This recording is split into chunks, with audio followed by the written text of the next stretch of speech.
He's happy in the mornings. What's he watching right now? Sonic the Hedgehog.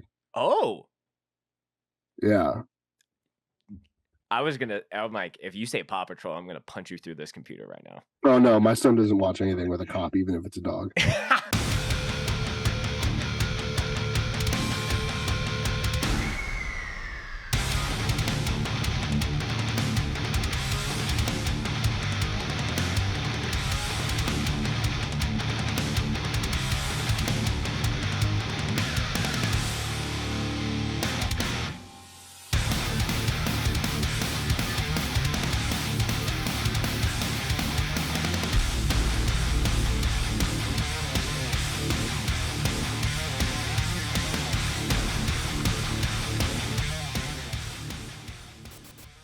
What is up, everyone? Thanks for tuning in. This is another episode of the Scoped Exposure podcast.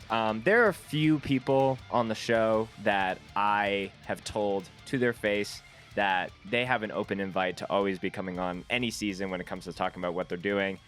Someone that I've not only been able to, have on the show, but been able to work with them and, see them in person, see them do their shit.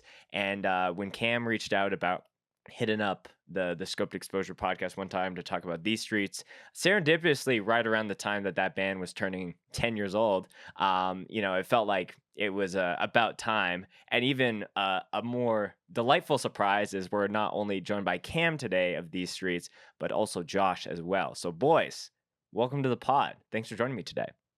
Yo. Thanks for having us, man. So, Cam, this will be your third time on the podcast, but Josh, this is your first time ever. So, I'm excited. We're going to get into a little bit of your, lore and how you got into hardcore, because that's a must for any new guests on the show. But before we get into that, boys, we got to check some bevs as Josh takes a swig. So, Josh, how about you go first? Because you're the newbie for the show. You should bev check first. I'm a hardworking man. It's a little early in the morning. Time changed last night. So we're out here sipping coffee, tough construction mug, Okay. Just getting after it. Yeah. I love that. How many ounces are we working? 20. 20. The big 2-0. 2-0. Love it. And I got some busy cold brew with a little bit of Chobani sweet cream in that hoe. A little bit. That thing's almost white. Yeah, you know what? I woke up at 9:06. For a 9 o'clock podcast. There was a time change. It was a time change. While I was sitting in the middle of setting this rig up, I just poured stuff. Yeah. It's good that you have it on deck, though. It's becoming the time of year now where cold brew is the go-to. I'm not going to lie. It's a little creamy. It's a little creamy. But I'll live, man. I love to hear it. So, it is early for me as well. I've already downed the coffee, and I told Jordan before you guys jumped on the call, like, the first time I feel like I hit a level of tired where even though I downed a 16-ounce coffee, I'm still feeling like a little So yeah. Instead of just making more coffee and getting the caffeine shakes, I wanted to grab something that was like a little fancy. So I picked this up. I think so. The brand I think is called something. Wait, the light. Come on, guys, let's go. Something and Nothing, and I'm going to be drinking. It's a hibiscus and rose seltzer. So, damn. Yeah. Okay. All right. Go off, King. Bev God, as they say. Speak your truth, King. Well, boys, really excited to do the pod. Good to see both of you. It's been far too long since I've seen you both in person. Straight up, cheers. Josh is too far away from the camera to give me a proper cheers to that. It's okay. So, for any returning guests who have listened to some of the past These Streets podcasts, we've covered a lot of Cam's origin story when it came to heavy music, but Josh, it's your first time here, so I want to get into some of the details about you when it comes to that. Like, talk to me about the first time that you were discovering this whole thing. Man, I was 12 years old. A lot of shows in Modesto were going on. We probably had like 3 shows a week with 200 kids. I mean, the scene was really alive back then. I started going to like metalcore shows, stuff like that. And then through metalcore, found hardcore. That was in 2007, 12 years old. So just been going ever since, man. Energy's nothing like it. So Yeah. So you're from Modesto as well, correct. like Cam is. Correct. Yeah. Do you remember the first time you guys met? He probably does. There was a promoter that I was friends with. His name was John Rouse. Shout out John Rouse. I was like recording music on my own, and I didn't have a band. And I genuinely, like the high school I went to, that didn't have anybody who like listened to this type of music. I was like literally the only one. Because I grew up in a farm town called Salida, which is right next to Modesto, but I had moved to Modesto. So he connected me with Josh, and we met at, oddly enough, a Lionheart show. Really? Yeah, at the virtual. It's like Lionheart and Recognize. Yeah, that's very full circle with you being the third string guitarist of that band. Yeah, third string. Hey, I was first string at one point, man. I got knocked back a little bit. Yeah, you're third line for that band, but yeah, that is funny to be able to have it, because there's some times where you've been going to shows with someone for so long, but you only start a band with them like 10 years after the fact, and you're like, why didn't we do this so much earlier? But it is what it is. And now that I think about it, in hindsight, it's like we met maybe 2009 or 2010, and it only took us a couple years to start a band together.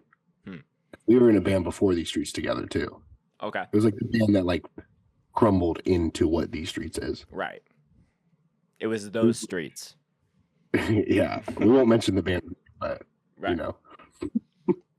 So, like the other thing, usually how I start like the return guest episodes, talking to Josh, I wanted to give him a chance to, say some of the origin story, but the second point of that is like kind of just doing a vibe check, because I think the last time that I saw you guys was well over a year ago. It's been a long ass time. So like, how have things been going for both of you? Band wise, personally, what's the vibe? Give me a vibe check. Well, I'm full-fledged dad mode now. So I just be working. I've had that job we talked about for over a year now, so I'm just fully immersed in that company, and just fully immersed in being a dad, and not just that, These Streets is picking up a lot of speed, so we're just trying to get to it. I'm doing the best I can. Yeah, Josh. Yeah, we've been super busy with These Street stuff. I've worked the same company 12 years, so I'm always busy there. It's on the move, man. Vibes are always good, immaculate, feeling great, Sensational. 28 years old, and couldn't feel any better. I'm feeling vibracious right now. Vibracious. Yeah, like Cam, when we were talking about like, we're gonna get into like the 10-year arc of These Streets, and we covered a lot of like the origin of the band, I think, in your prior interviews, but like when there was definitely a time, I think, when Expect the Worst dropped, that kind of had like a bit of an incline when it came to the things that These Streets was doing. Is that like the timeline where you felt like things were picking up, or did it take a couple other singles and releases to do that, or did it come earlier, in your opinion? In like, I would say 2018, we took a step, the band just took a step back for like that year.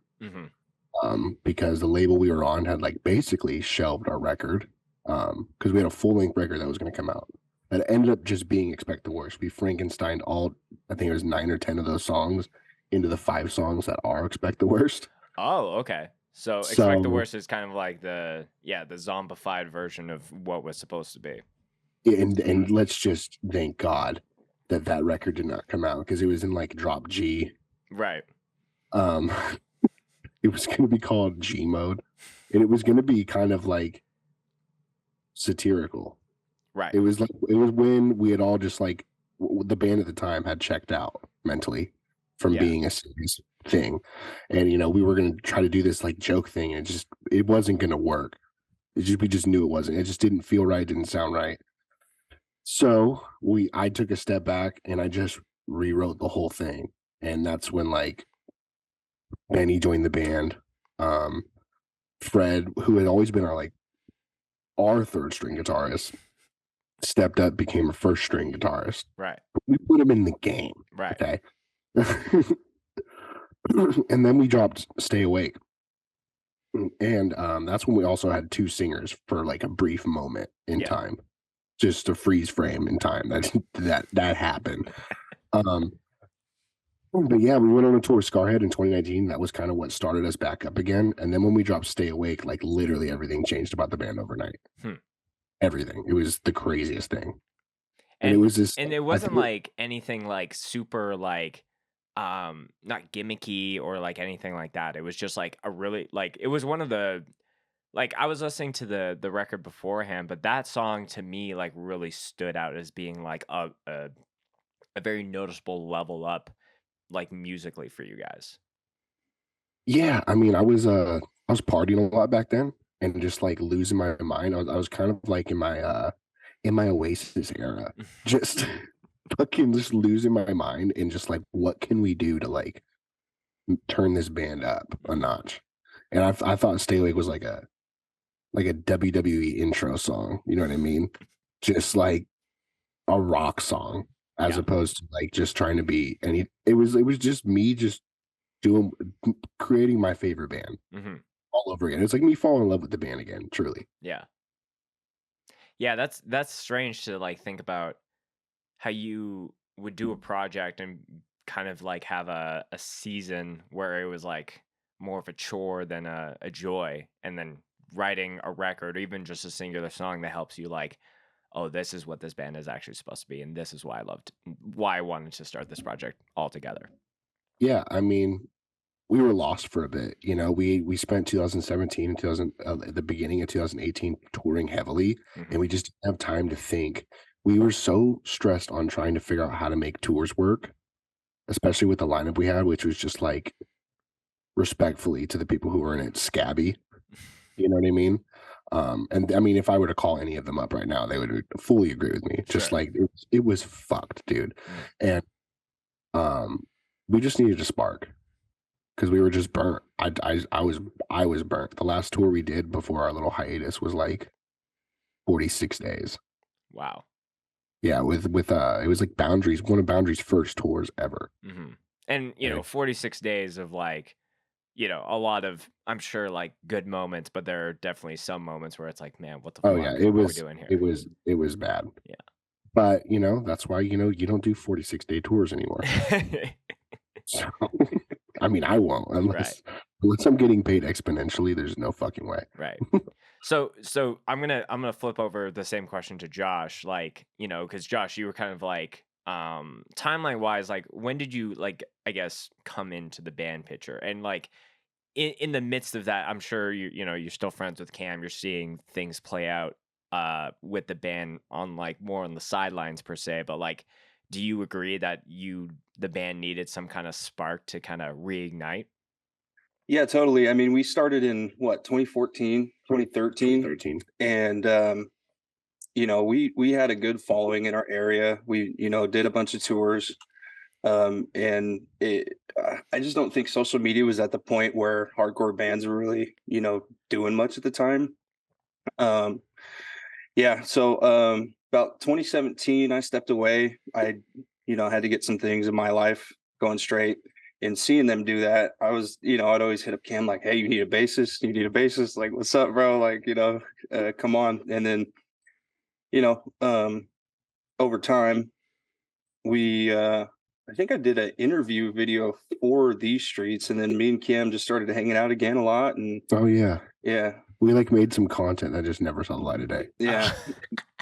And then through that, he's like, I'm like, hey, come over. I've been writing, you know, I got all these songs on my computer and blah, blah, blah. And you know, ever since then we've been doing the thing. So so you did like some corporate talking head These Streets videos? No, it was like me explaining what Expect the Worst was. Oh, okay. I mean, we were gonna put it out shortly after, but it just, I don't know what happened with it. I think we didn't like how it looked. or how it sounded, or you know what I mean. It was just one of those things where we felt like, no. Yeah, Um, that's fair. Sometimes I get lost in the sauce because I put out so much content where it's like there are times where I hear people like, oh yeah, I have like certain records or certain like series of projects that like never saw the light of day, and that's like totally the opposite because at least for me, like I learn for myself of like putting something out, making a mistake almost publicly, and then learning from that and Yeah. and refining that. And And like, fans of mine can watch me grow as an artist versus like trying to come out the gate. But I'm not saying one is right or wrong. It's just how my brain yeah, works, I no, guess. I mean we've been trying ever since I'd say ever since Expect the Worst came out, we've been really, or at least me personally, been trying to learn this internet social media game because it really is just a Mhm. game. And it's a game of chance. So whether or not your content or whatever you want to deliver out there is going to hit or not is, it's hit or miss. Yeah. We did a video for Roll the Dice along the same lines, but we didn't take it as seriously as we took the first one that we did that never saw the light of day. And it was like us. It was like we were faking like it was a recording session, but I brought in like hella guns. Just I'm gonna send it to you so you can clip it in.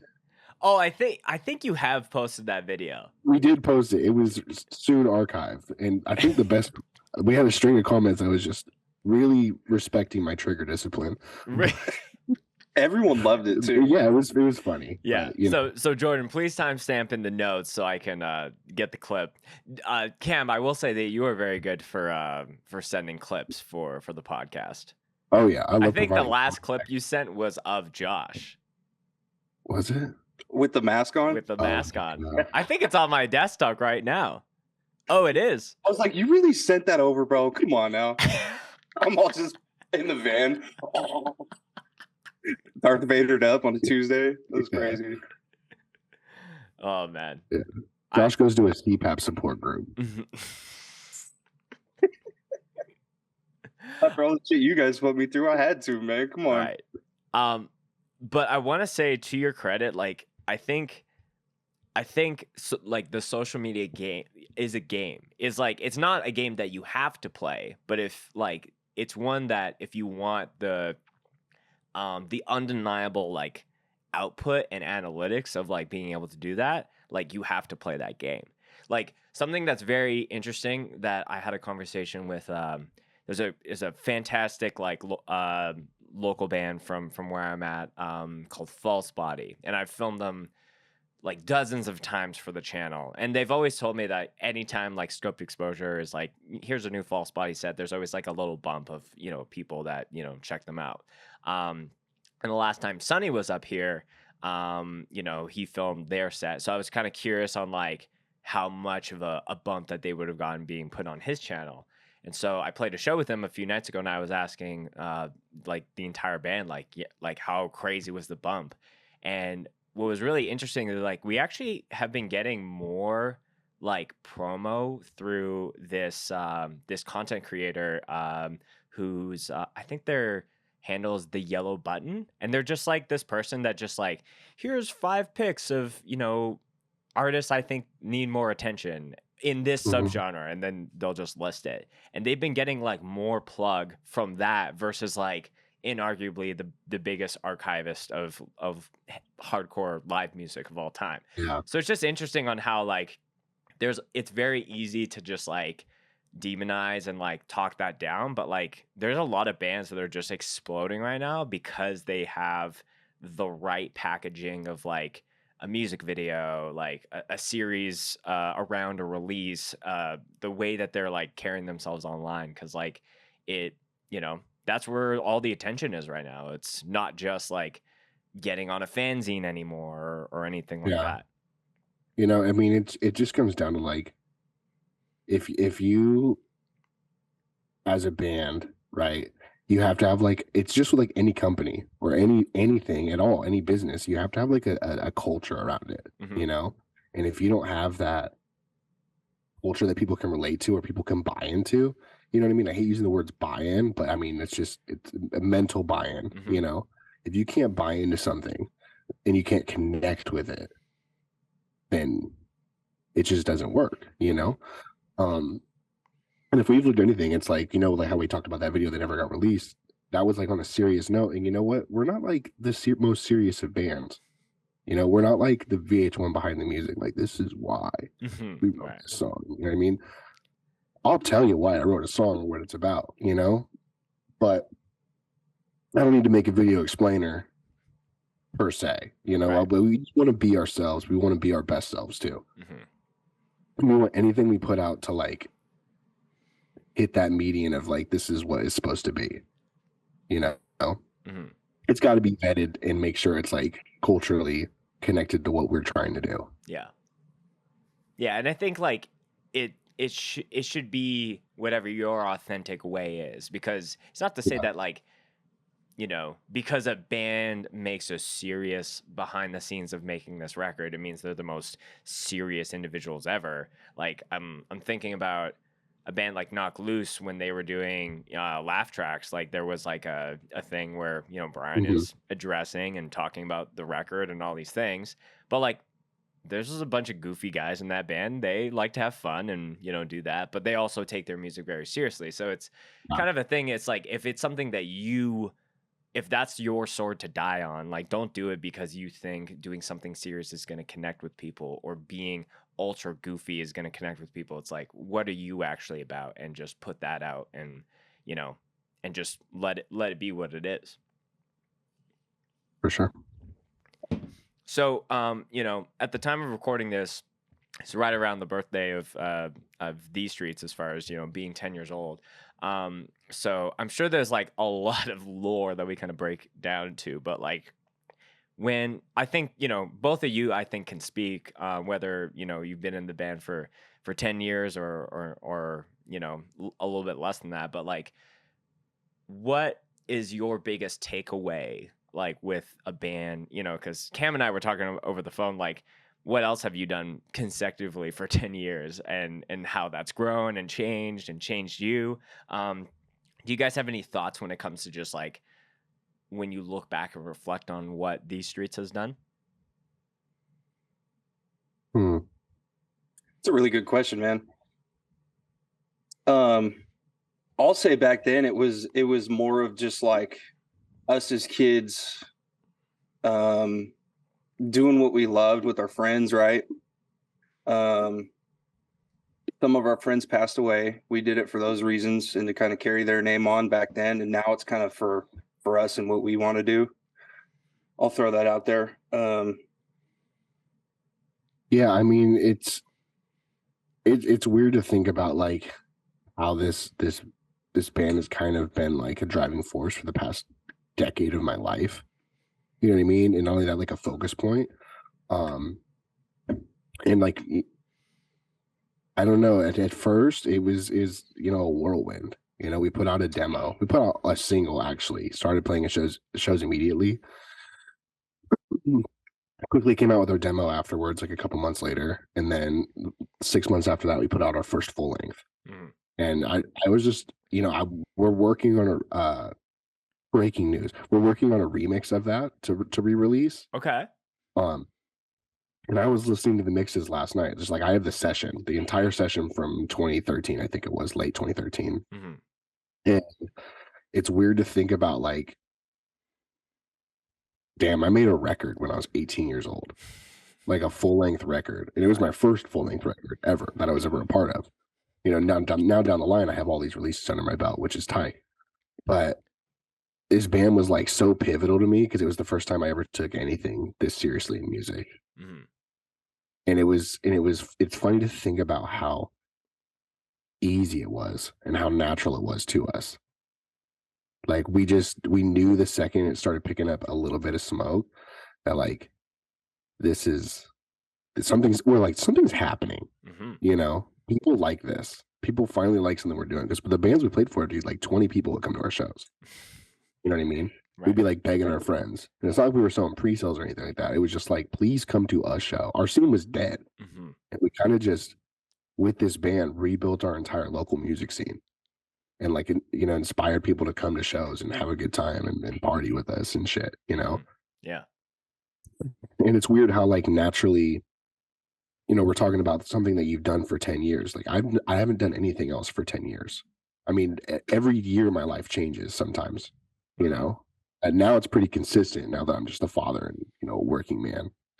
But, to think about the first like 6 years of this band and like I was like 18, broke, wore the same shit every day, like had to like borrow, steal, and just do whatever I can to make this band work.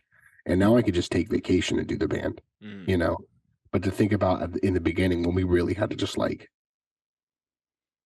be homeless to make it work, and how far we've come from that. Right. And this band has just literally kept me alive as much as I've kept this band alive. Mm-hmm. So it's crazy.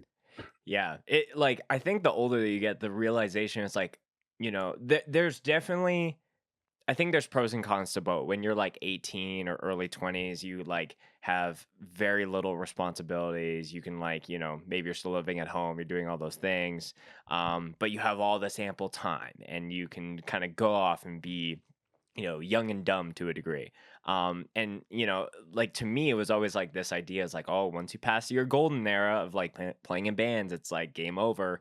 But there are still ways of being a responsible adult, and in your late 20s to 30s, even 40s, but still make time for hardcore and still make time to do Totally. little tours and going to do a fest with your homies. Like, I think that has been something that's been really encouraging to me. And yeah, of course there's people still who are in that, who, tour for a living, like even bands like Madball and Sick of It All, who are just touring all the goddamn time, but that's like their job. But that should be the minority versus the majority of people. But I still think that whether you're 23, 33, or 43, you could still make time, however your lifestyle is, to do a couple shows, maybe doing a fest, whatever things are. But if anything, it's like you could be working a badass job where you're like, hey, I'm taking off for this week, to go down to do this thing. But it's just funny how like there's at least some people said there was like, this is the only time that you can do this. Like, you can actually do this at any time in your life if Totally. you Yeah. can You know, make the right things happen. and some people's bands don't happen, like, or like, some people's dreams don't happen until they're in their late 20s, early 30s. It's all time and place, truly. I mean, I don't have the time to sit around and write an entire full length record right now, but I'm, like, or at least compared to how I used to. Right. I used to sit in my fucking bedroom all day and just write riff after riff after riff, delete the riff, write a new riff. You know what I mean? Just I had time. Mm-hmm. And now as like a 28-year-old man, I see the value of time and what I put my time in Mm-hmm. way more, Right. I can't sit here and write riffs all day when my son's running around. You know what I mean? I want to hang out with my son. Right. It's just shit like that. But I mean, it makes everything we do. I just said do. It makes it all worth. Right. You know what I mean? It's weird. Yeah. And I'll throw a different perspective in there on that same topic. I mean, I've had the same job 12 years, right? Different position now, and I've grown in the company, right? And I kind of saw from a young age, like, what you put your time into. Time is the most valuable thing, right? So I had to take that time off to take a pay cut to go do these things, right? So I kind of got that exposure at a young age, and that's also why I took some time off from the band, right? Because I'm like, I need to grow in my career, and it was cool to see them pop off, like, while I wasn't in the band, and then be able to come back into it while now that I'm, solid in my career and being able to do those things. So it's a big blessing, man.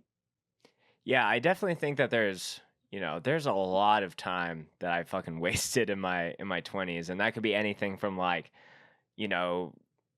whatever it is. It could be just be like, oh, I'm just crusade, like, but at the end of the day, it's something that I've always tried to remind myself too. It's like it's not like you have to have everything sorted out by the time you're 30. Like, the notion that you need to even like have anything figured out from the time you graduate to that time frame is crazy. Like, I almost think like there's this revitalization of like your 30s being like maybe some better years of your life versus like it's over.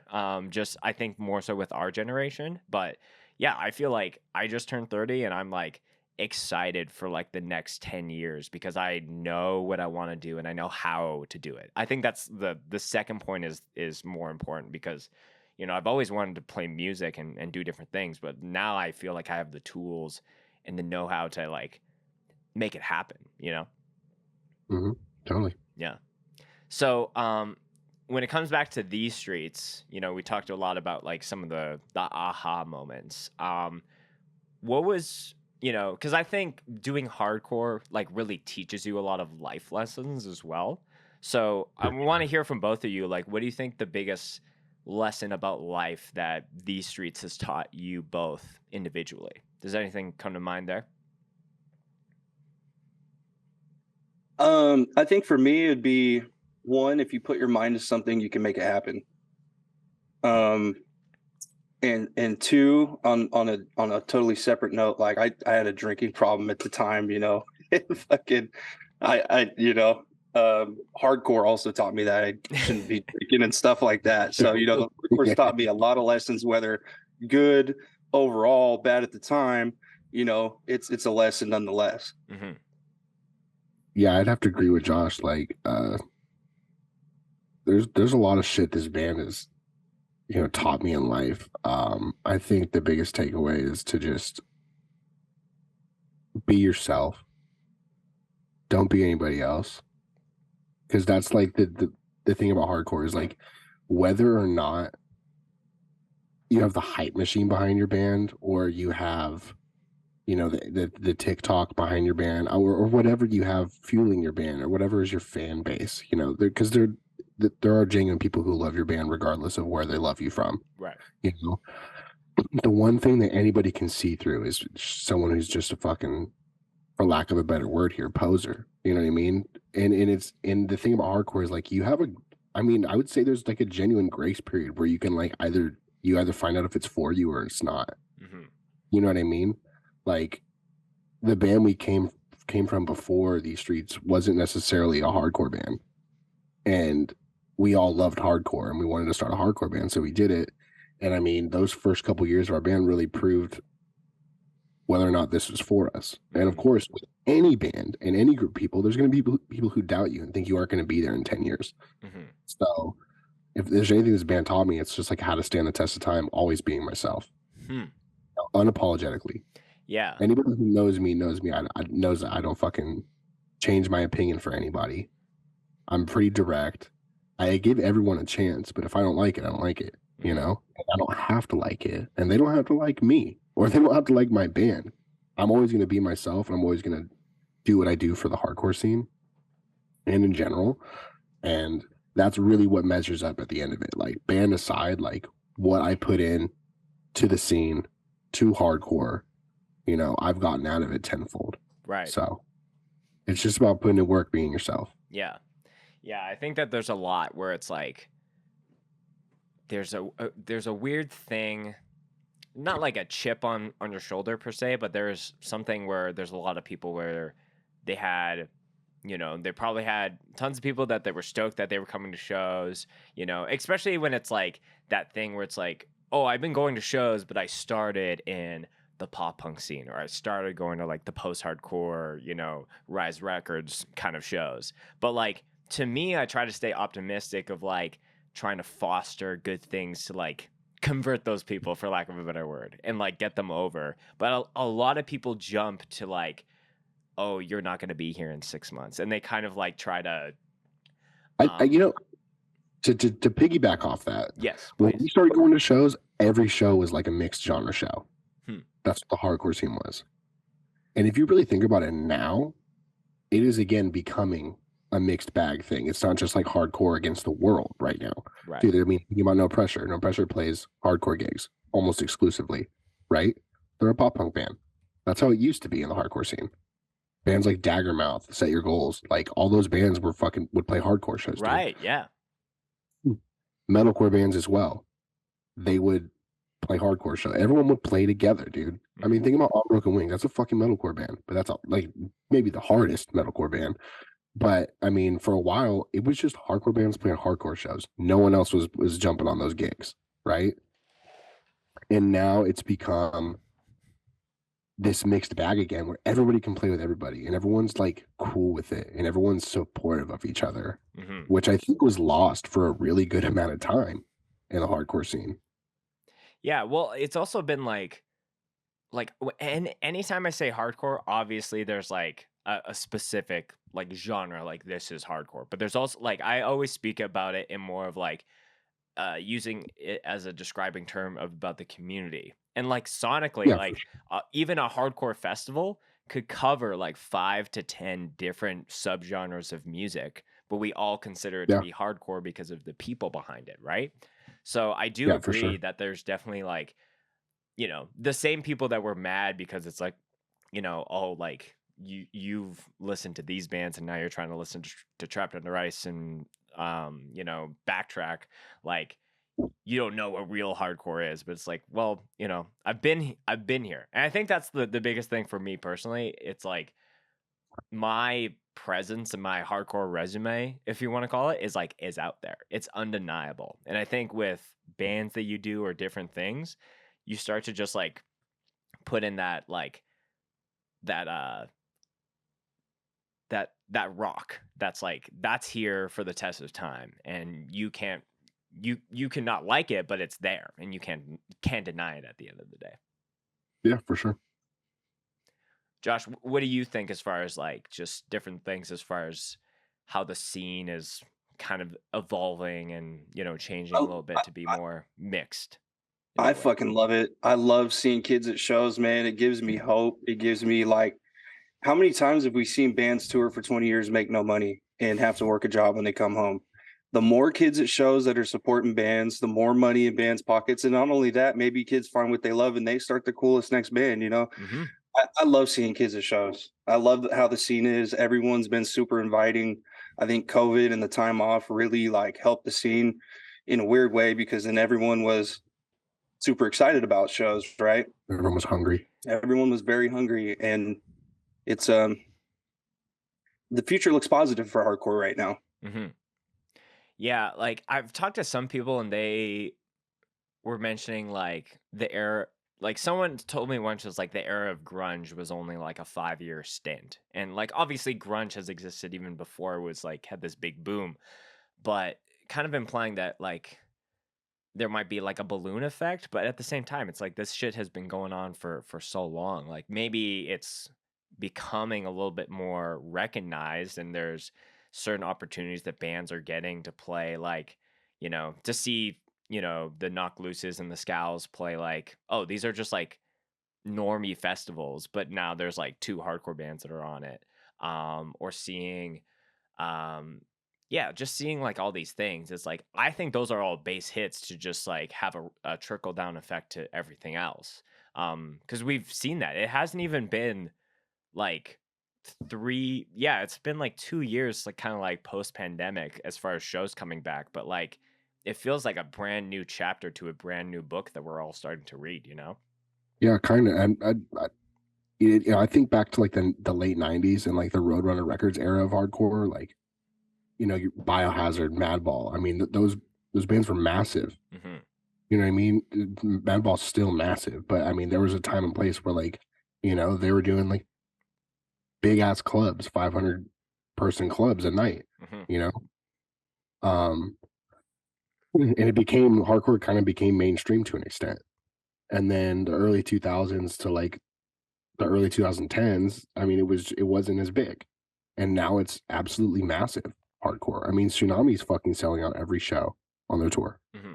damn near. You know what I mean? That's so fucking cool. Mm-hmm.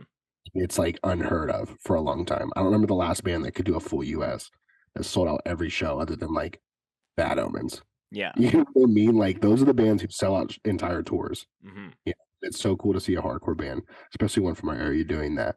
It's Yeah. beautiful, and it even if there's some mass exodus of people at some point of hardcore. I mean, the real ones are going to stay, and the same quote that everyone says, it's for anybody, but not for everybody. But time will tell. Yeah. And some people stand the test of time, and some people don't. It's okay. I'm not mad about it. I'm glad everyone's happy to be here right now. Right. Yeah. And I don't know. Again, it's that I love the serendipity of someone.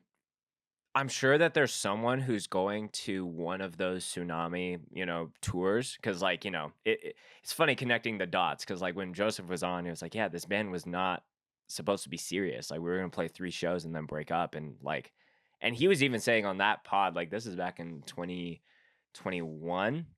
So yeah, like 2 years ago, and he was saying like I don't think Tsunami will ever tour. Like people want us to, but I don't think we ever will. But changed. The demand was there clearly, and I Oh, just think that there is some kid in some part of the U.S. of A. who's gonna go to that Tsunami show as his like one of his first major hardcore shows. Maybe he went to a big metal fest or something, but he's going to his first real deal hardcore show that has the support of that show that it is, and in 5 years time they're on this podcast talking about because they dropped a demo and their band's blown up and they're planning a full US. Like I like to daydream and think about those things because it does happen. There are people who've yeah. come on where I've been like, oh, you're connected to this person and your first show was this, which was like not even 5 years ago, like Yeah. and to me I think that's really cool versus like only hearing about the people of like I've been around since the 90s and I did this and like I think it's very like this whole genre is like youth focused, so like why are we not giving more credibility to said youth? Yo, and I think COVID really changed my perspective on like everything. Because post COVID, I realized, holy shit, I'm an old head now. You know what I mean? I'm not here to claim OG on anybody because I just don't care enough. Mhm. But god damn it. We went to see Out of Pocket, Natural Human Instinct, that band Done Deal. I think Condition One did a surprise set, Force to Suffer played too. 300 kids, bro, all new faces, right? Yeah, dude. Well, to us, new faces, like San Jose's cracking. And there was, at least 200 kids there, average age 19. Right. And I was talking to my friend Mark Estebio, and I was just like, I think I've fully realized that I am an old head now. And it's just the strangest feeling. It's not a But bad one. it's a sick feeling to be like, hey, it's not like all my friends and it's the 15 of us supporting this local band and Yeah. no one else came out. When you feel like I've been around, but I don't recognize the vast majority of people here, that's awesome, I think. Normal local shows were never that cracking. Sometimes, and we never even looked at it like it was shot.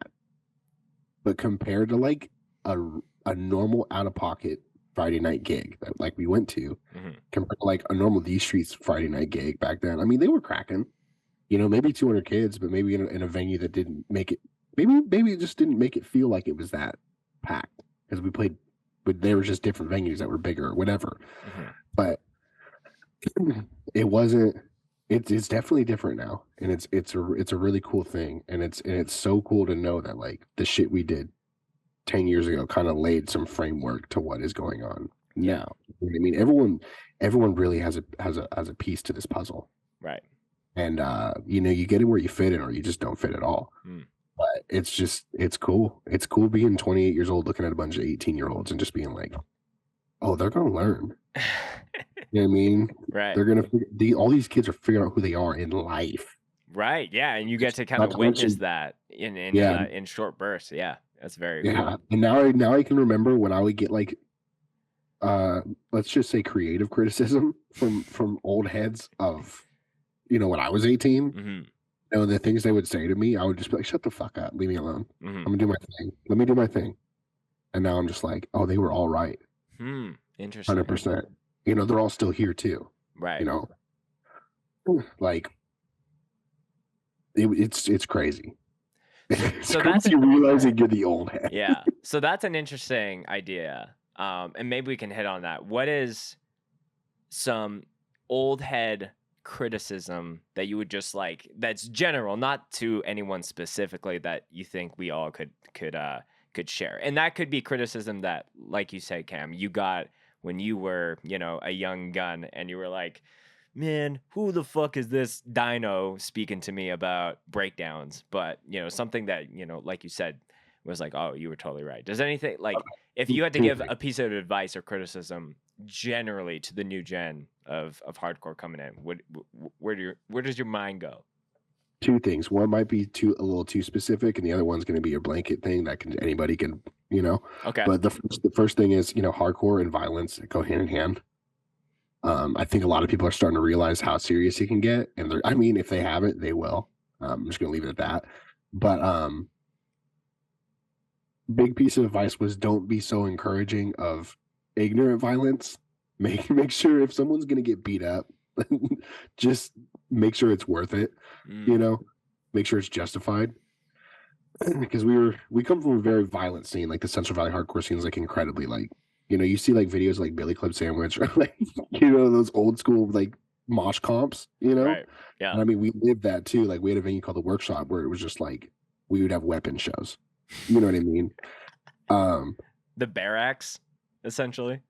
Yeah, it's just they come through and throw cookie trays out, little small cookie sheets of thing to us. Okay. But light bulbs.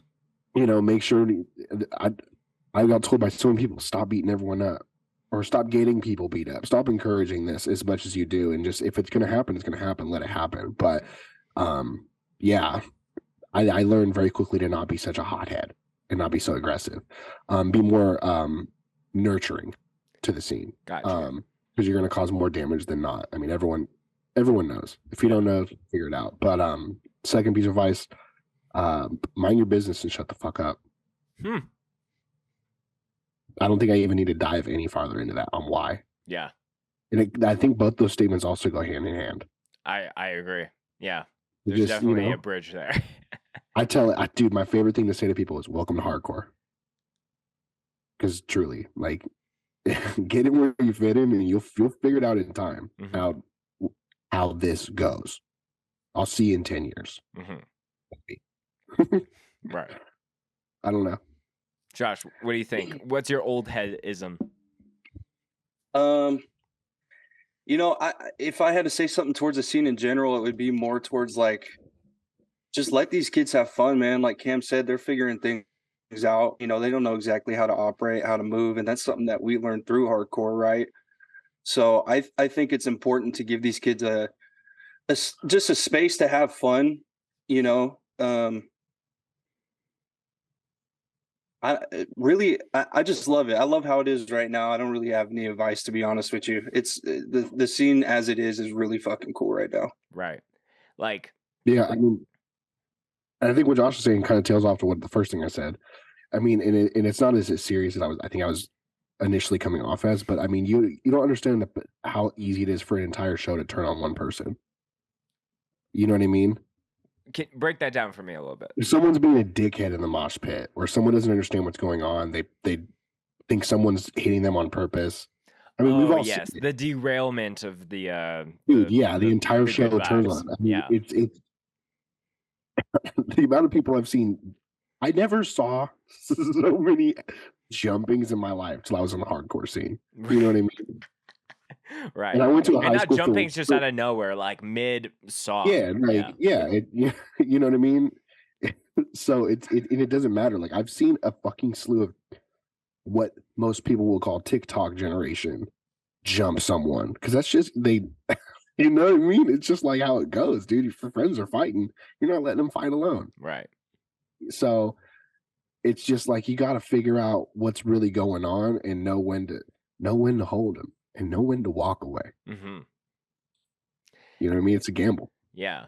And I don't know. There's definitely moments at a show where I can see the miscommunication of like the different mosh experiences or moshies. Like there was a show where like I think some very young Calgary hardcore kid smacked my friend Asia in the side of the head, and she kind of like pushed him like, okay, that's enough. And he took that as, oh, now we're starting this little push bit between the two of us. And she was like, no, stop.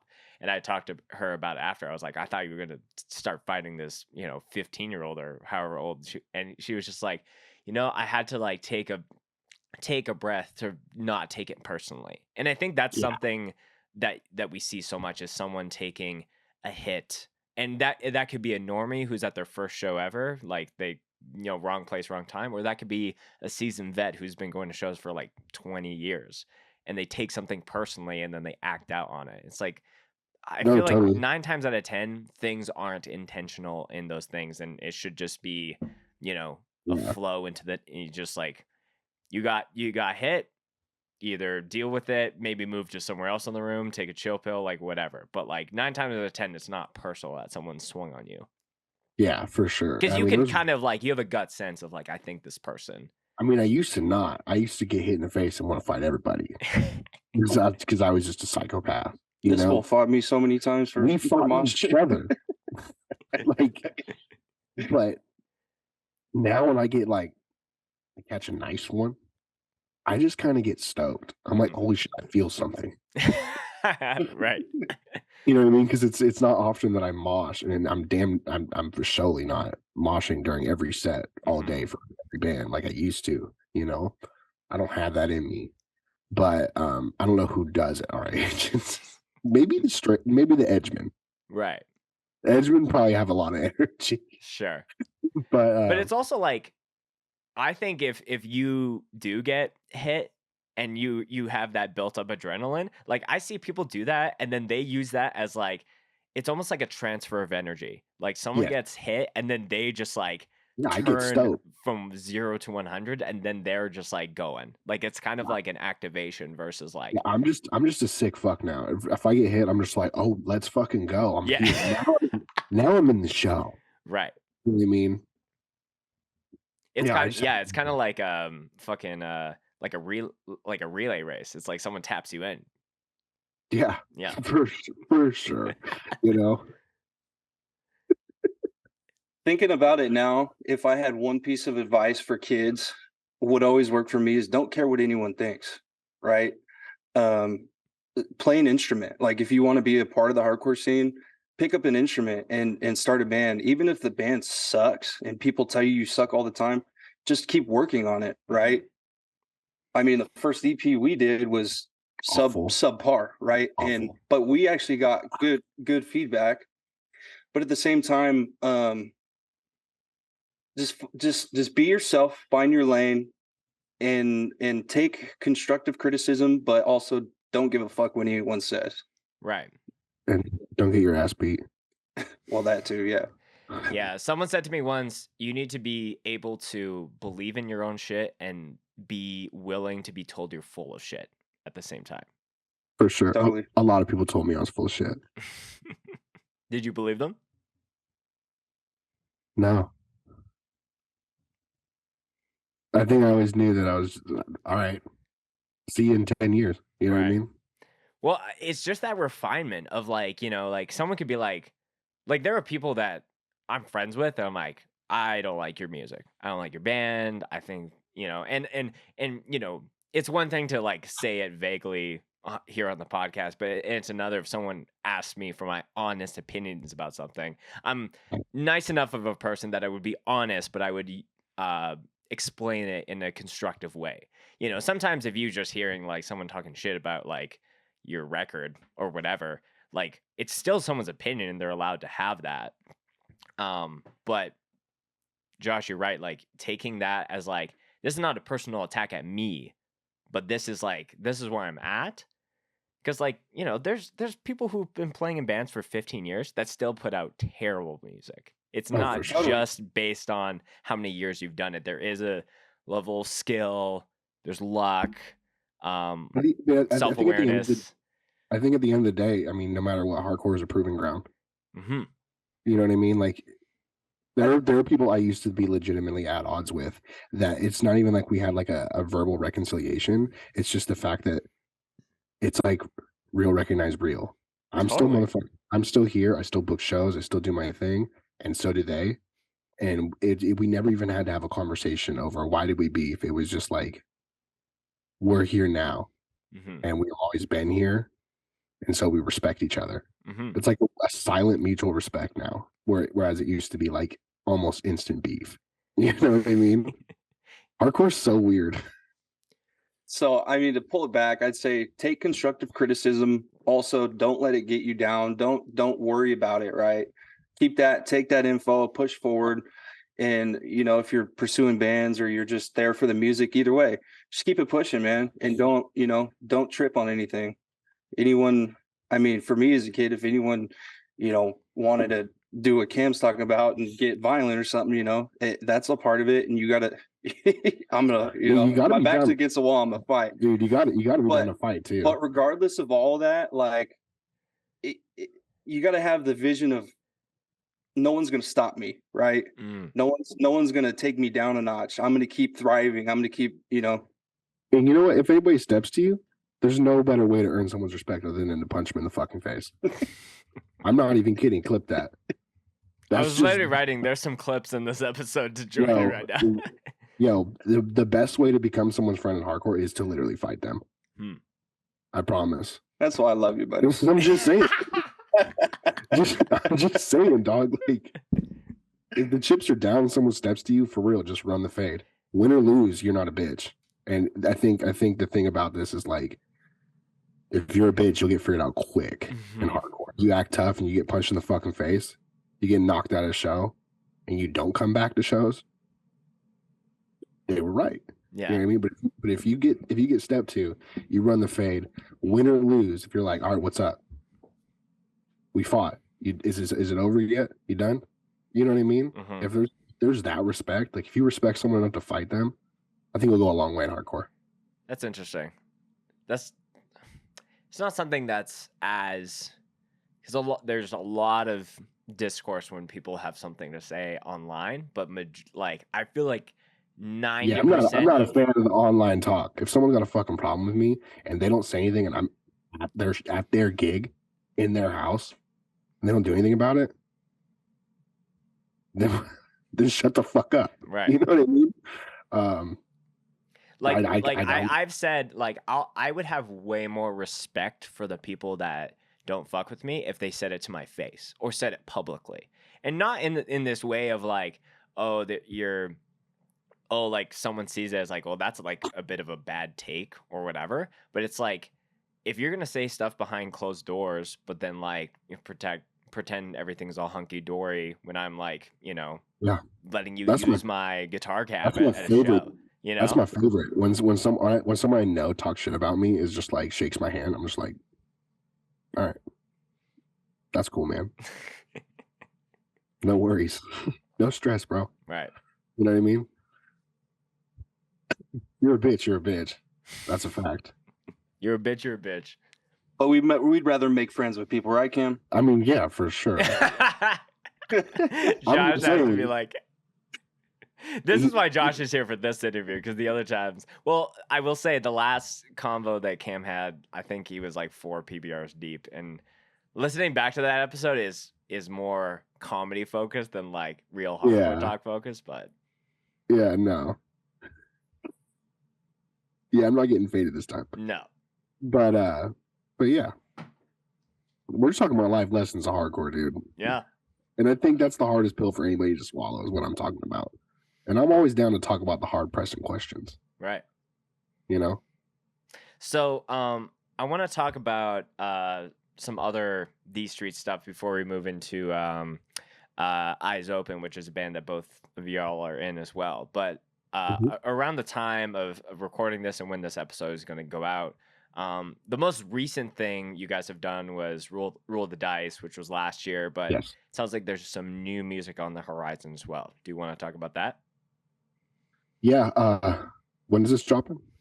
We can drop it whenever. End of March, maybe? Or, end of March-ish. Yeah, okay. So by the time this drops, this will be out. So we're releasing a new single called Hard Times. And we recorded it in the middle of a tour last year, I think it was. In the middle of a tour? How does that work?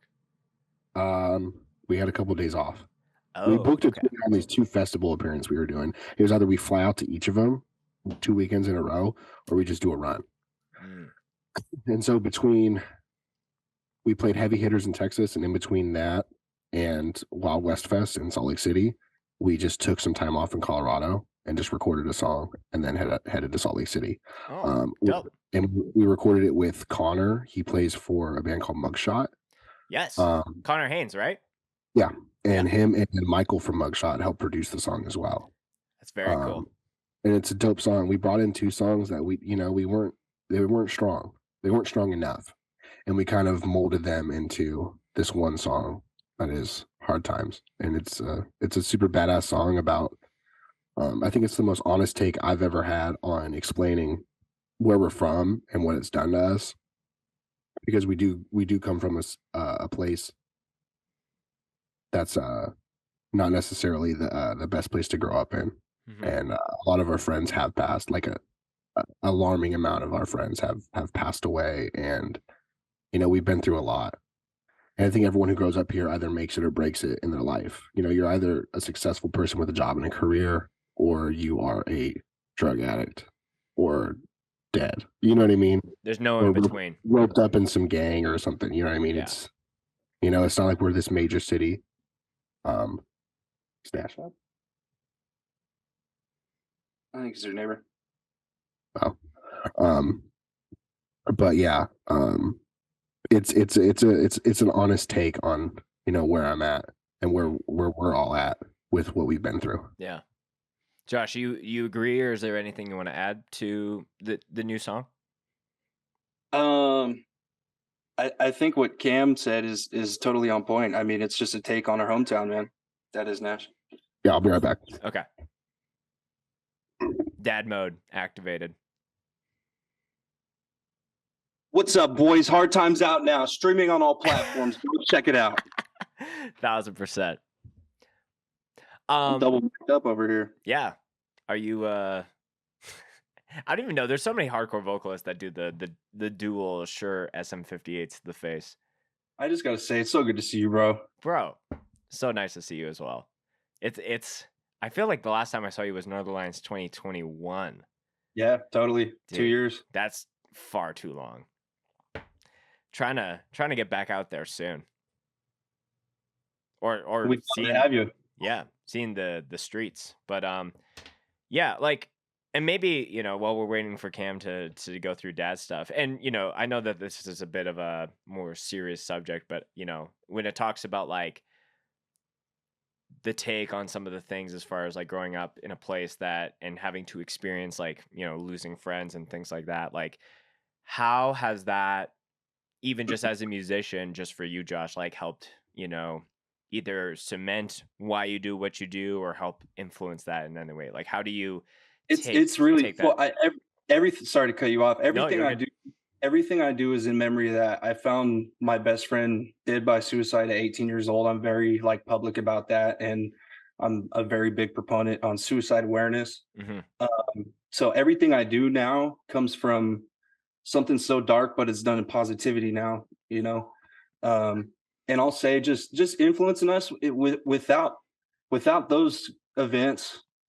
I don't think we would have had the drive when we were young. I don't think we would have had the determination and audacity to go in a essentially a dead scene at the time in our area and throw all our money at this band and be playing the shows we were playing. We wouldn't have had the heart for it if we didn't go through those things. So in a sense, growing up in Modesto, it's I love it. I personally love it. I love everyone around me. And Cam is right. I mean, we got friends, I got a friend that lives down by Taco Truck in a tent.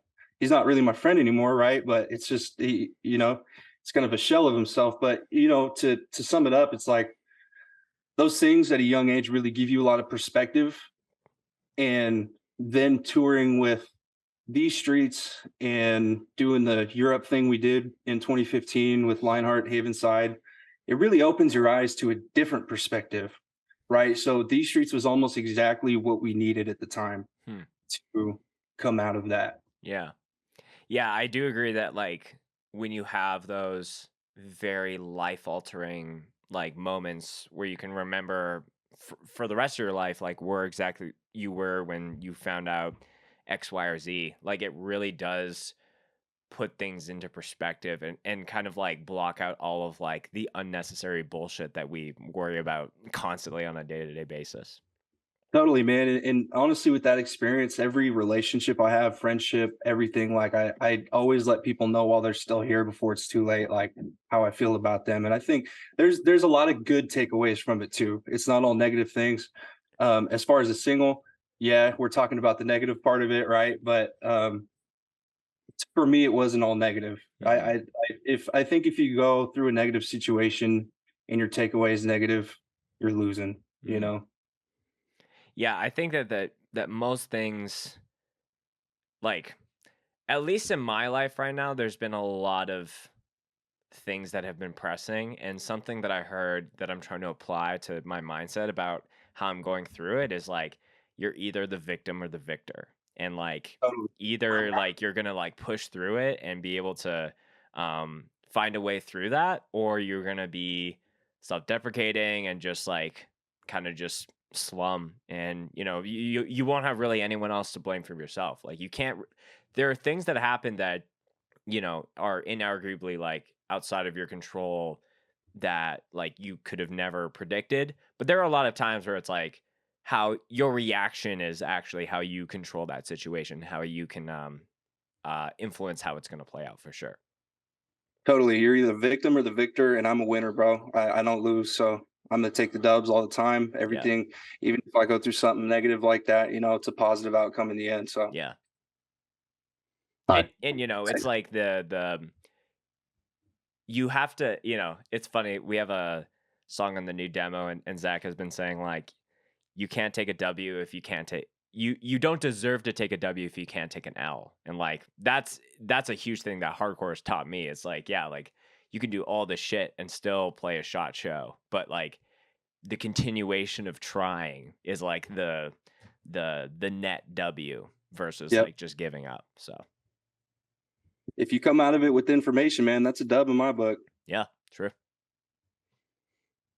Sorry, How's the kid up? he's good. I just set him up with his breakfast, and What's his breakfast of choice? well, his breakfast of choice today is a little bit of a spoiled treat. You're giving your child spoiled food? No. No. Oh, you're spoiling him. I understand. I'm spoiling him right now because here's a moldy piece of bread. I didn't expect him to wake up during this. So I gave him a little Capri Sun and a banana. Oh, so he's going to be distracted for at least 20 more minutes. Okay, that's probably the length of time that we have left. I set him up with a nice TV show. Mm-hmm. He's chilling. Yeah, he's happy in the mornings. What's he watching right now? Sonic the Hedgehog. Oh, yeah. I'm like, if you say Paw Patrol, I'm gonna punch you through this computer right now. Oh no, my son doesn't watch anything with a cop, even if it's a dog.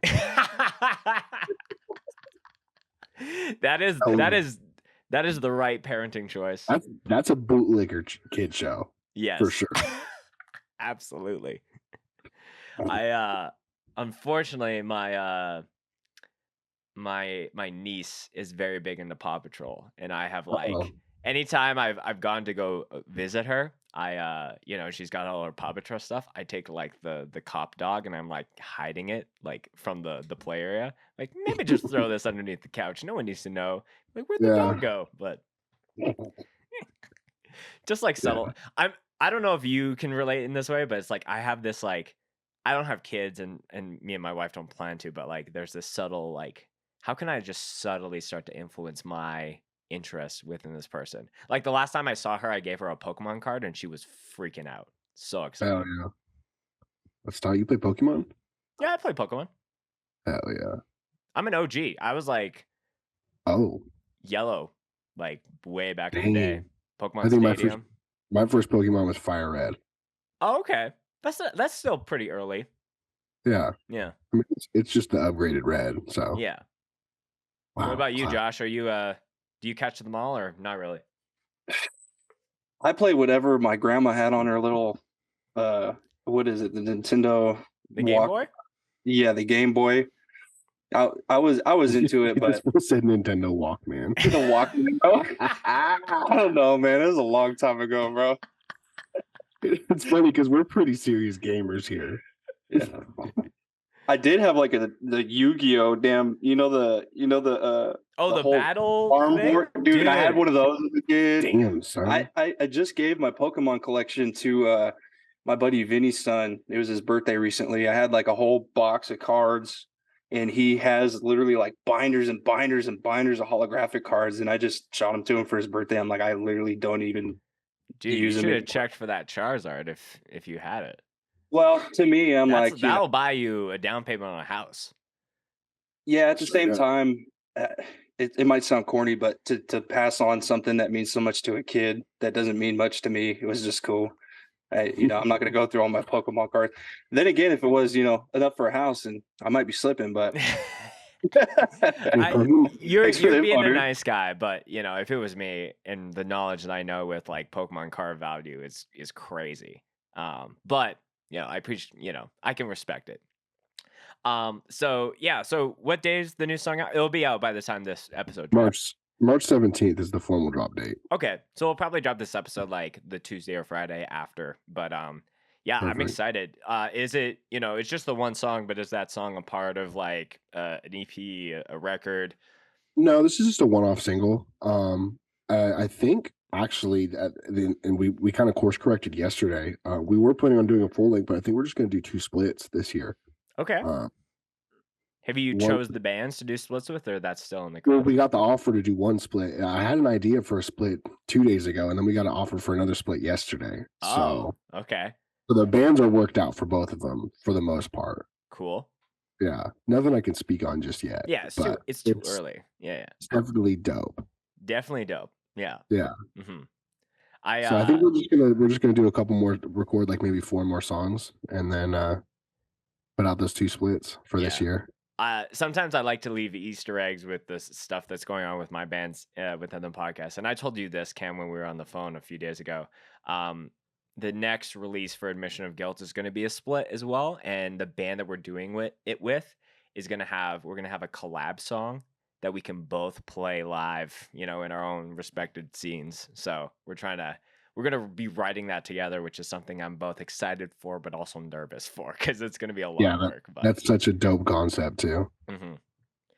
Okay, and I'll throw that back at you. Who would be a band that you would want to do like a collab song with? So it would be a These Streets and so. Mugshot. That would be cool. We kind of already did that though.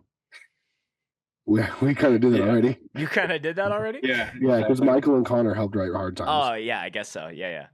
And Ringo and Michael both did vocals on the song as well. Mm. I mean, we kind of did that. There's a part in Hard Times that has like guest spots from like everyone who was on that tour. Like my entire band, Ringo and Michael from Mugshot, Paco from Maya.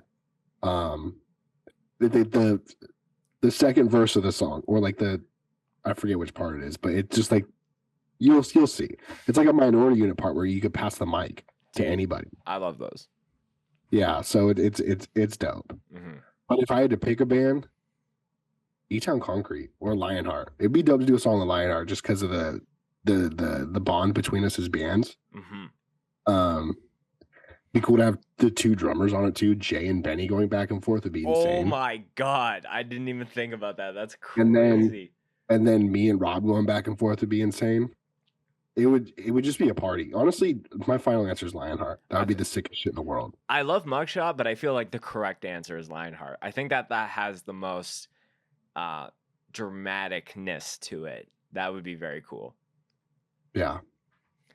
So let's totally shift into an entirely different band as one of our final things. So Cam mentioned that want to talk about a rock band that y'all are in called Eyes Open.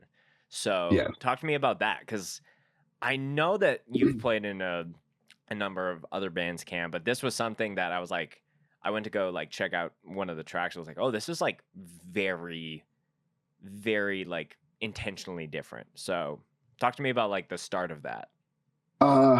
I think the idea started in like 2014, like a year after These Streets started, with me and our guitarist Trevor, where we just wanted to do like I think the original thing was we were really into like Super Heaven. We wanted to do a band like that. So at first glance, the band was the scope of it was more like a grunge type thing. Right. Those peavy old heads, that kind of sound. But then it just kind of shifted into just being a straight up like rock band. I don't know what words to use to put it in a subgenre, because I honestly refuse to do that.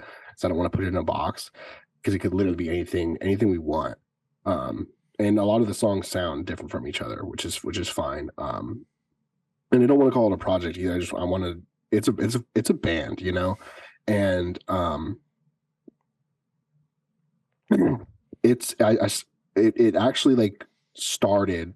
We actually put shit together, and I think it was 2018 or 2017 we started, and we recorded a song called Don't Hold On, and I put it out like right before the last These Streets Full US. And you know, it like took off for a period of time in 2018, and that's kind of where my focus was in 2018 when I wasn't doing These Streets. I was just working on this Eyes Open shit, and it had Waleed in it, from Snuffed, Friend of the show. Love that man. friend of the show. And yeah, we kind of did 2 shows, and the label we had signed to kind of dicked us around a little bit and just kind of fumbled our release, honestly. And I quite literally lost the rights to my own music. Oh shit. Yeah, through that, like I couldn't. We're slowly going to be re-releasing those songs under different titles and different mixes, which is we just put one out. It's called Losing Myself to You. It was originally called Barely Alive. But we're just trying to sneak around it legally. I mean, I don't think anyone's going to come after the you know, $2.43 that it is earned, but through Spotify. But yeah, we have a new song that I've been personally working on by myself for like 2 years, 3 years. But it's coming out soon, probably after this Euro tour with These Streets. And we're just gonna see where it takes us. I want to play gigs. I want to just have fun with it. I want that one to be just like casual. You know, I want it to happen organically. I'm not gonna try and act like we're some legit band, get label management, all that ever again like we did the first time. Because when we dropped the first single, all this attention came to us, and we got hit up by managers and labels, you know, which was so foreign to me. Because the way that those labels and managers talk to, well, first of all, hardcore bands don't typically get managers until you're like a full-time touring entity and you need to be organized. But, you know, the fact that people were hitting us up like that for this band was just weird. And I kind of just like said, yes, fuck it. Let's just try and do the damn thing. And we kind of just shot ourselves in the foot. And so we didn't do a final show, a breakup show, or anything like that. I just stopped using the account. And we just kind of faded into obscurity. And I kind of just recently I've just had an itching to do that again. And so I posted on my story one day, I was like, should I bring back Eyes Open? And it was like 500 votes, yes. It was fucking wild, like wild. Yeah. You know what I mean? I was like, okay, people actually give a shit about this. That's crazy. So I just logged into the Instagram and posted from it. And it was just done deal. And I'm super excited to do it again.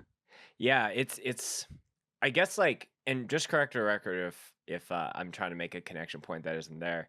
Like, because These Streets had a period of time where y'all were kind of like, you know, on break, so to speak. So like, did that kind of help the idea of like a band kind of like not being quote unquote in the conversation or on people's radar? Because I think there's a bit of a not a fear, but there's like a bit of a thing where it's like, oh, like if we're not doing XYZ as consistently, we're gonna get lost in the mix of all the stuff that's happening right now. But like, did it feel, was that break with These Streets enough for you to be like, yeah, like this band can just kind of be in the background and then I could just pick it back up and start again, no problem? I think, you know, I think I gave up on thinking like that at all.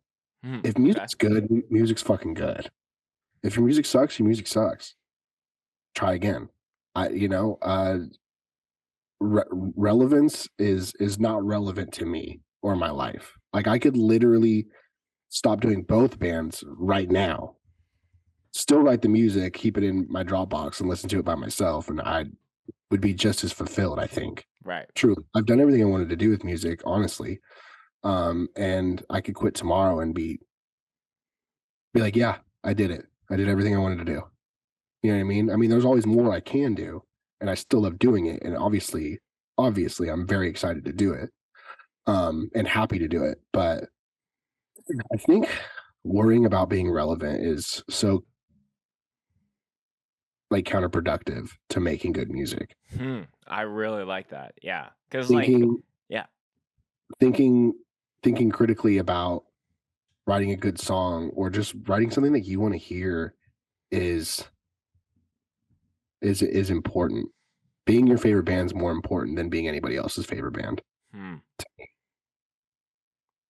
I don't know. So like worrying about being relevant, like I don't know, not in my head at all, because I literally didn't do Eyes Open for 5 years, and I just made one Instagram post and everyone still cared about it. So obviously they like the music, and you know, when I made wrong moves back then, I think I can correct them now and not skip a beat.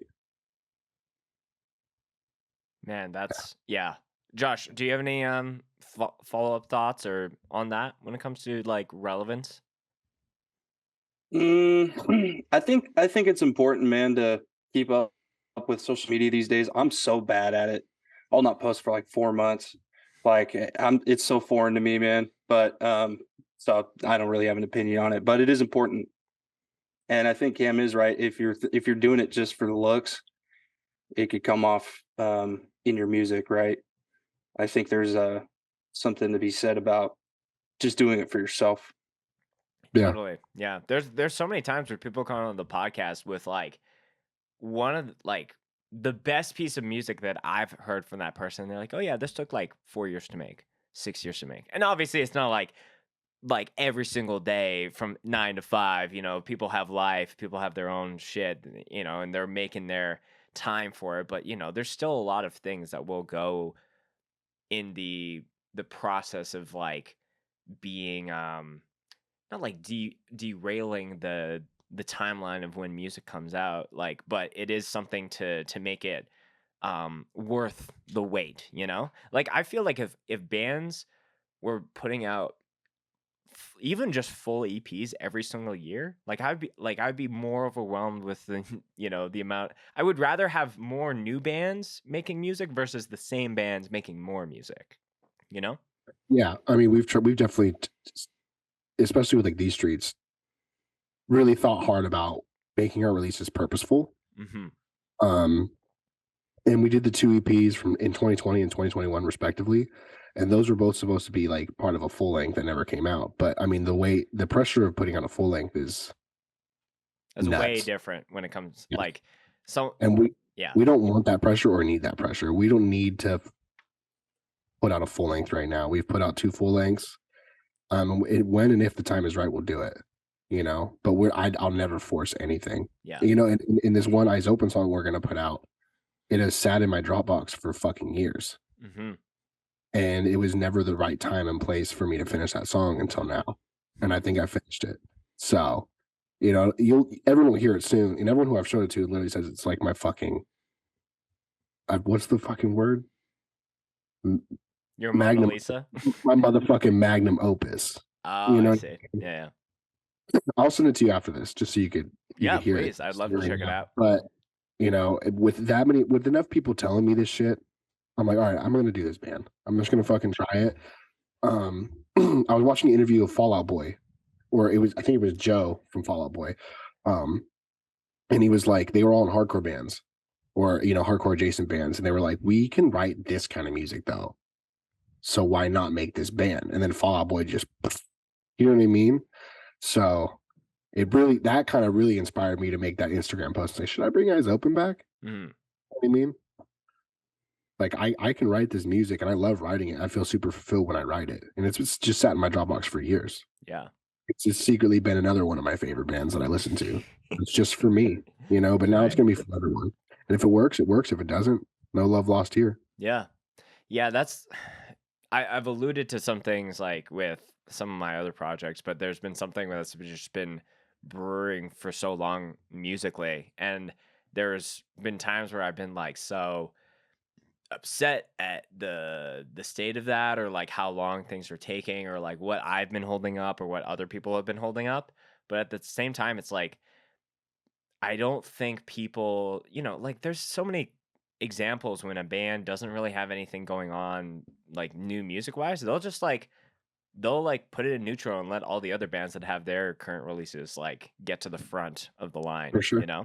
And like if it's good, whether a band has played a show in 10 years, like it doesn't matter, because people are just excited to have something new from that project, and then that rollout can be what it is. So I'm really excited to hear the new track, and not only from These Streets but from Eyes Open as well. And maybe there will be some crossover as far as shows go for that. I don't know.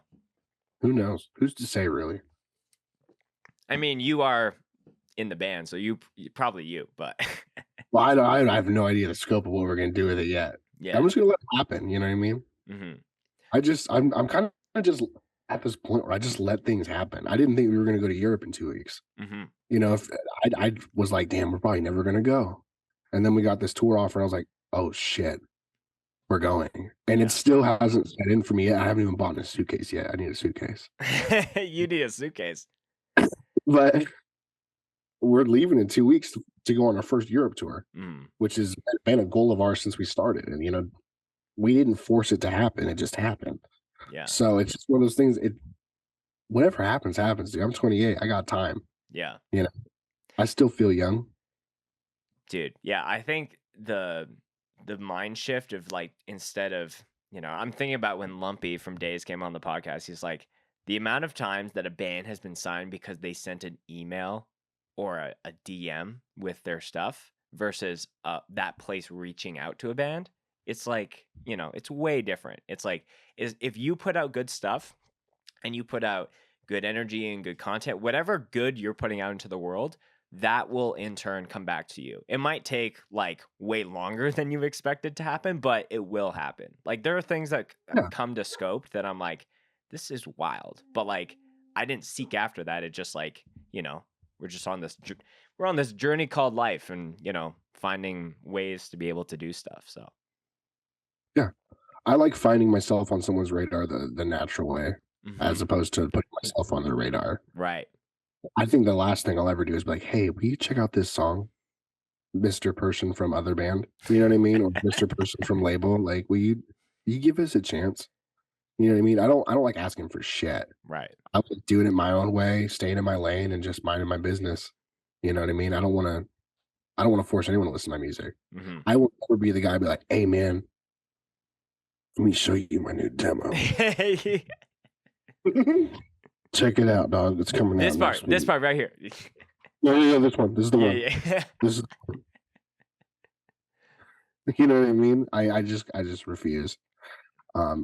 If people fuck with my band, that's dope. If they don't, I'm chilling. Yeah. You know what I mean? It's the right mindset, bro. Yeah.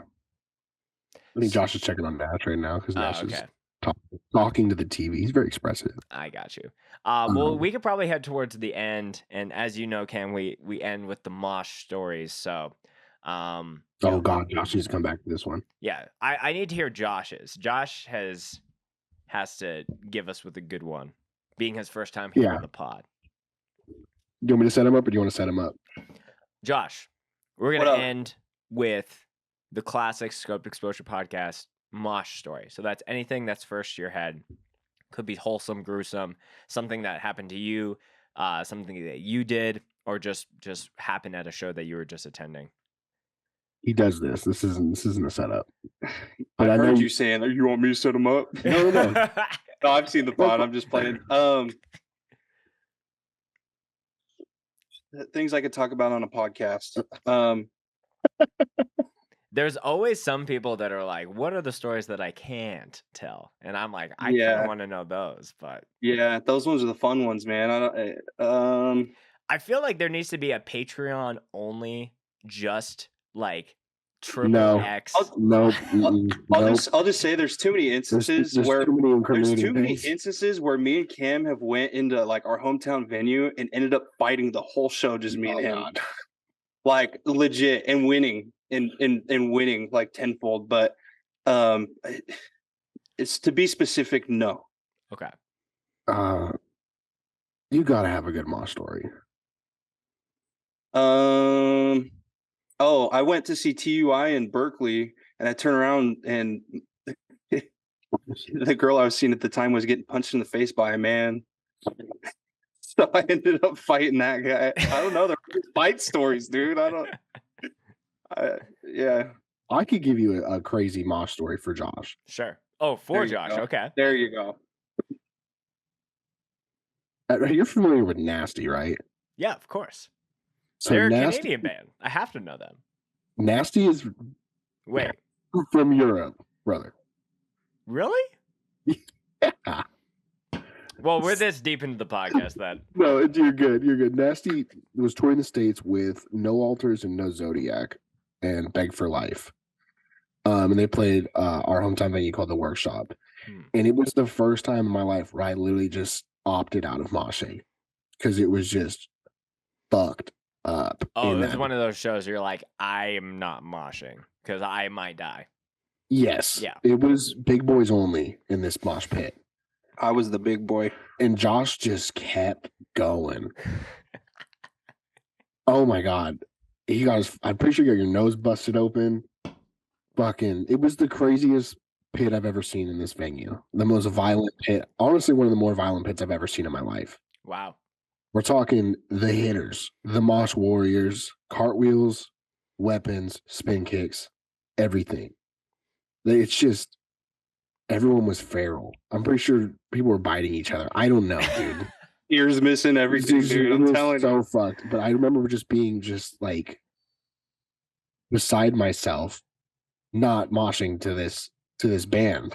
You know what I mean? I went on tour with them later on in life. Right. And I got the opportunity to mosh for them. But I was just like, holy shit, this is a little above my pay grade. 5'8" on a good day. Right. You know what I mean? It was the haters only, but Josh held his own, dude. I mean, I'm a 2X, but this feels like a 3XL mosh pit right now. 100%. Right. Expo Club Tall T, baby. This You know was what like, it is. if you're not training like a combat sport, or if you're not just working out, you had no business in this mosh pit. Right. There are bands who are just, you know what I mean? If you're a small bean, dude, you should probably back up. Right. Because you're gonna catch Like Benny would be used as a mosh weapon, but because he would be obliterated as a moshie. You know, I've seen Benny hold his own in some crazy pits. Mosh is kind of crazy. Well, For those he's who've got seen the Machine Gun Benny lanky. So he could throw back and hit the person behind the person. And also, Benny is 100% down to squab. Sure. Like he ain't scared of the fight. You know what I'm saying? He's got that dog in him. That's all I'm gonna say. Yeah. You know, but that was one time I truly could not believe Josh was still in that thing. Damn. Because it was. I don't even think there's video footage of this show. Yeah. And if it did surface, it would be like found footage that would need to be in the archives. Right. Because it was fucking insane. Right. There were definitely felonious moshers.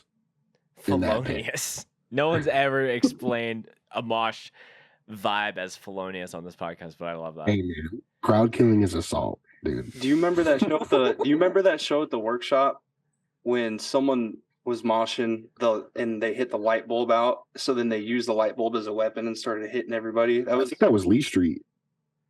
That too. That happened in the Workshop too. Yeah. I've seen a lot of those backyard wrestling. What are those lights? Fluorescent long lights. Oh, yeah. I've seen those used as weapons so many times. Sure. It's very wrestling-esque.